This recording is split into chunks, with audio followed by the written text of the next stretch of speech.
You stress the first syllable when the word is functioning as a noun, and then the second syllable when it is functioning as a verb. Another category is the disyllabic words functioning as adjectives in a sentence, or when they are produced or pronounced in isolation. When disyllabic words function as adjectives in sentences, you have the stress pattern on the second syllable. For example, export, conduct, frequent, concert. So these are examples of words functioning as adjectives, and they are disyllabic words. In stressing compound words, in compound words you have two base words. When you have two base words, I mean words that can stand alone to make their meanings. You will have the first syllable stressed, while the second syllable will not be stressed. And the examples we have are headmaster, the head is having the stress. Grandfather, grand is carrying the stress, and then we have blackbird, and black is carrying the stress, and so on.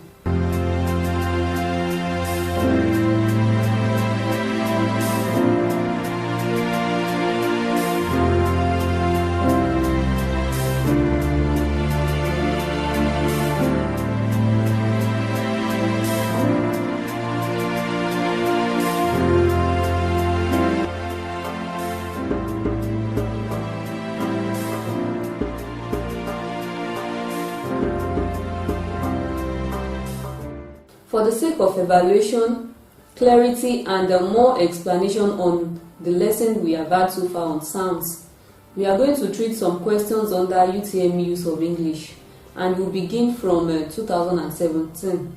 We are going to run it through 2010, and you are expected to have got a copy of the UTME past question. The publications are usually in bookshops on past questions. I'm going to start treating these questions from 2017, and the instruction reads: from questions 51 to 52, choose the option that has the same vowel sound as the one represented by the letters underlined.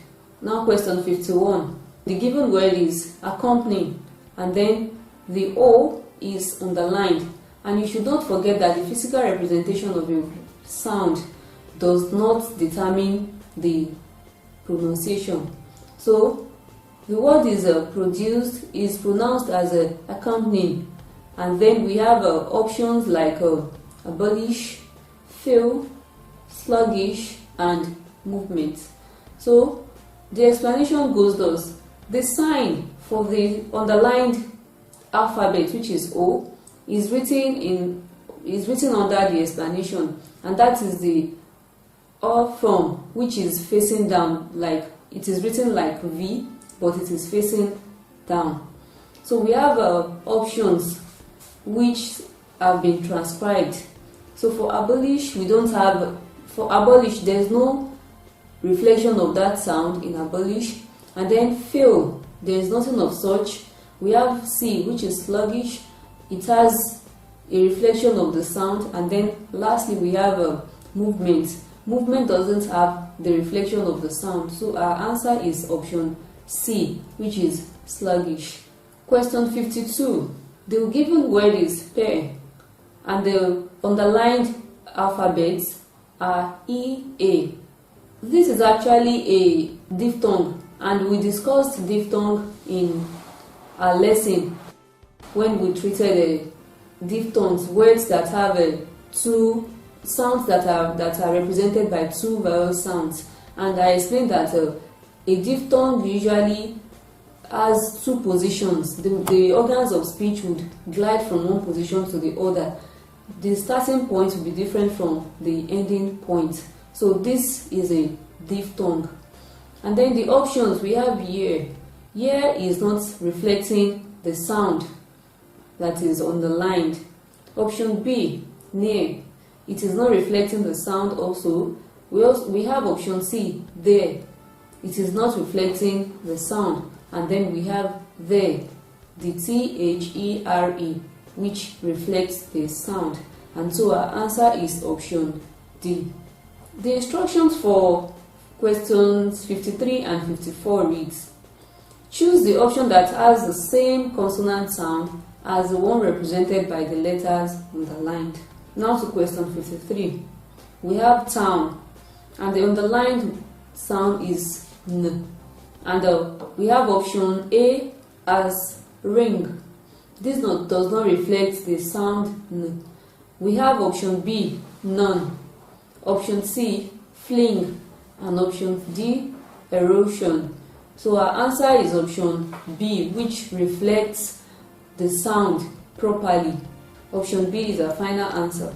Question 54. The given word is English, and the sound that is underlined is ng. Now to the options. Option A, we have thin. This does not reflect the sound. Option B, think. This has the sound ng in its spellings. And then option C, hedge. This doesn't reflect the sound at all. And lastly, we have end. This does not also reflect the sound.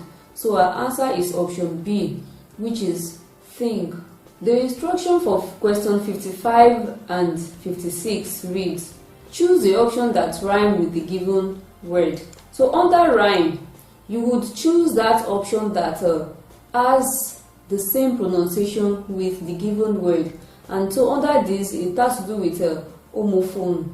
Homophones are words that have the same pronunciations but different spellings.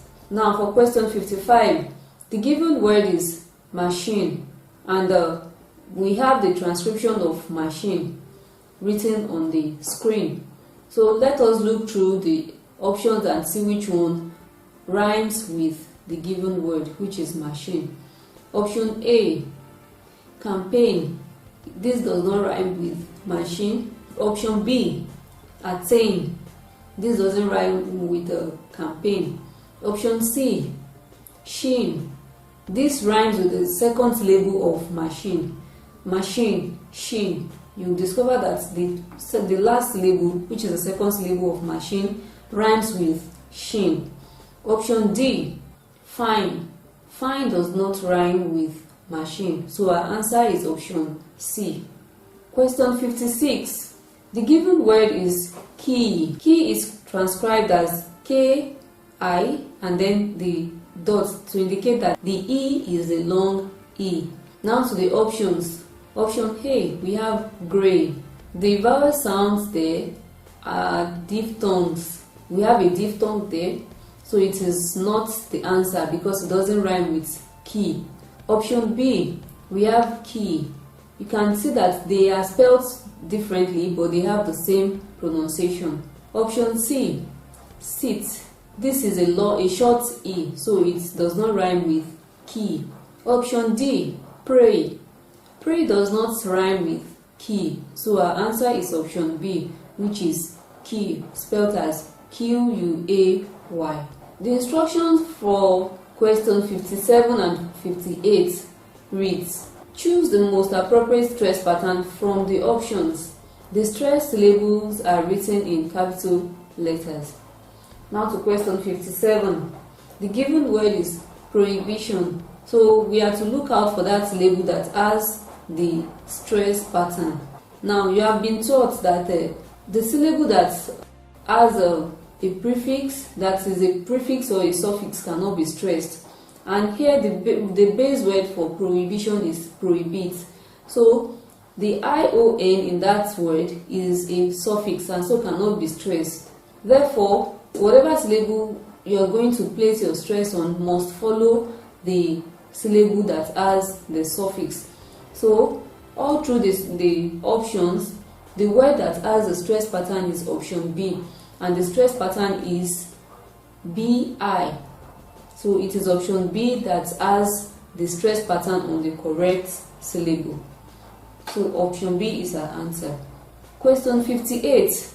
Aggregation. The same explanation goes with this. You cannot stress the suffix ION, and so the answer to this is option C. And then you have GA being stressed, and the GA is immediately before the syllable that contains the suffix. This instruction goes for questions 59 and 60. The words in capital letters have the emphatic stress. Choose the option to which the given sentence relates. Now, under emphatic stress, you are going to have a word in the sentence written in capital letter all through. And so this implies that that word is the focus of the sentence, and so the options would provide a room for substitution. You have to substitute for the word that is written in capital letter and nothing more. So you look out for the option that has a replacement of the word written in capital letters. Now the question 59. Amina attends a commercial college. Commercial is the word that has the emphatic stress. So let us read through the options and see which one has a substitute for commercial. Option A. Does Kunle attend a commercial college? This cannot be an answer because commercial is repeated in the question. Option B. Has Amina graduated from a commercial college? No. This cannot be an answer because commercial is still repeated in the question. Option C. Does Amina attend a technical college? This would be an answer because commercial has been replaced with technical. And option D. Does Amina attend a commercial school? You discover that the wrong word has been replaced.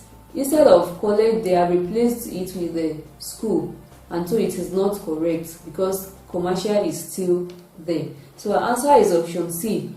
Does Amina attend a technical school? Option C is our final answer.